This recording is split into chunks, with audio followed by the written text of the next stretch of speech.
Hello, আসসালামু আলাইকুম। মাংস তো সবাই খেয়েছেন, এবার ডিম এভাবে খেয়ে দেখুন তো মাংসের মতো হয় কি না। আজকে আমি আপনাদের এমন একটি ডিমের রেসিপি দেখাবো যে খেয়ে বুঝতেই পারবেন না ডিম খাচ্ছেন নাকি মাংস খাচ্ছেন। তো চলুন চলে যাই আমাদের মূল রান্নায়। রান্নাটি করার জন্য প্রথমে একটি বাটিতে নিয়ে নিয়েছি মাংসের মশলা, সামান্য হলুদ গুঁড়ো, মরিচের গুঁড়ো এবং স্বাদমতো লবণ। এবার মশলাগুলো একটু ভালোভাবে মিক্স করে নিতে হবে। মশলাগুলো মিক্স করে নেওয়ার পর এখানে দিয়ে দিয়েছি 4টা ডিম।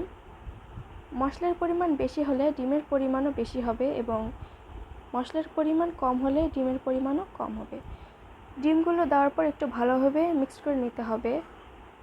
এমনভাবে মিক্স করে নিতে হবে যাতে করে মশলাগুলো দলা বেঁধে না থাকে। মিক্সড করার পর একটু দিয়ে দিয়েছি আদা রসুন জিরে বাটা। দেওয়ার পর এবারে একটু ভালোভাবে আবার মিক্স করে নিয়েছি। এবারে একটি প্লাস্টিক নিয়ে নিয়েছি, আপনারা চাইলে প্লাস্টিকের বাটি নিতে পারেন, তবে আমার মনে হলো প্লাস্টিকের বাটিতে যদি আমি ডিমগুলো ভাপে দিই তাহলে ডিমগুলো প্লাস্টিকের বাটিতে লেগে থাকবে। ডিম ভাপে দেওয়ার জন্য আমি আগে থেকেই পানি গরমে দিয়ে রেখেছিলাম। পানি ফুটে এলে এবারে ডিমগুলো দিয়ে দিতে হবে এবং 10 মিনিট ভাপে রাখতে হবে।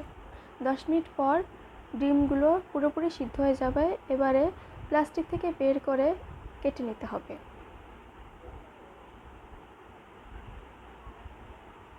ডিমগুলো কিউব আকারে কেটে নিতে হবে।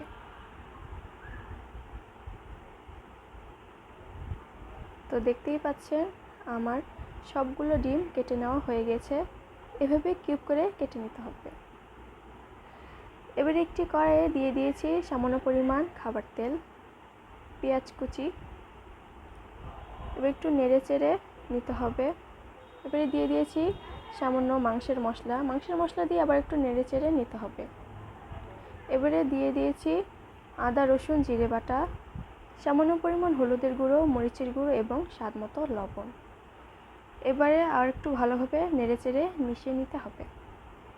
এবারে দিয়ে দেব আগে থেকে কেটে রাখা আলু দিয়ে আবার ভালোভাবে নেড়ে চেড়ে মিশিয়ে নিতে হবে। এবার সামান্য একটু পরিমাণ পানি দিয়ে নেড়ে চেড়ে ঢাকনা দিয়ে ঢেকে 5 মিনিট রেখে দেব। 5 মিনিট পর ঢাকনা তুলে নিয়ে আরেকটু নেড়ে চেড়ে নিতে হবে। নেড়ে চেড়ে নিয়ে আবার ঢাকনা দিয়ে ঢেকে রাখতে হবে। 2-4 মিনিট পর ঢাকনা তুলে নিয়ে আবার একটু নেড়ে চেড়ে নিতে হবে। নেড়ে চেড়ে দিয়ে দেব একটু বেশি পরিমাণ পানি। ঝোলের জন্য একটু বেশি করে পানি দিয়ে দিতে হবে। পানি দিয়ে আবার একটু নেড়ে চেড়ে ঢাকনা দিয়ে ঢেকে রাখবো বলক আসা পর্যন্ত। তো দেখতেই পাচ্ছেন বলক চলে এসেছে। এবারে একটু নেড়ে চেড়ে নিতে হবে। নেড়ে চেড়ে দিয়ে দেব সেই কিউব করে কেটে রাখা ডিম। তো দেখতেই পাচ্ছেন ডিমগুলো আমি সব দিয়ে দিয়েছি। এবারে 2-4 মিনিট আবার ঢেকে রাখতে হবে। 2-4 মিনিট পর দেখতেই পাচ্ছেন ডিমগুলো ফুলে গিয়েছে আর দেখতে কতটা সুন্দর লাগছে।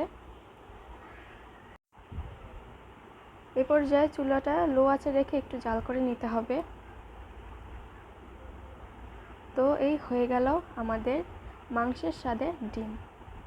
আপনারা যদি একবার ট্রাই করেন বুঝতেই পারবেন না যে ডিম খাচ্ছেন নাকি মাংস খাচ্ছেন।